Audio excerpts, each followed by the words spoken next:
Sa akin kasi, hindi pa rin nila sinusukuan.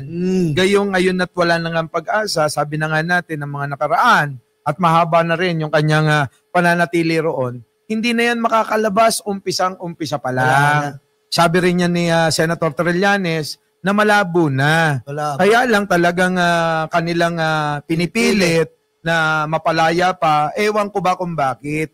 Pero isa lang ang malinaw rito. Sa umpisa at umpisa, gamit na gamit nila yung matanda para sa kanilang mga propaganda. Tama. So, ibig sabihin, si Duterte, kung wala pa yan, wala na talaga.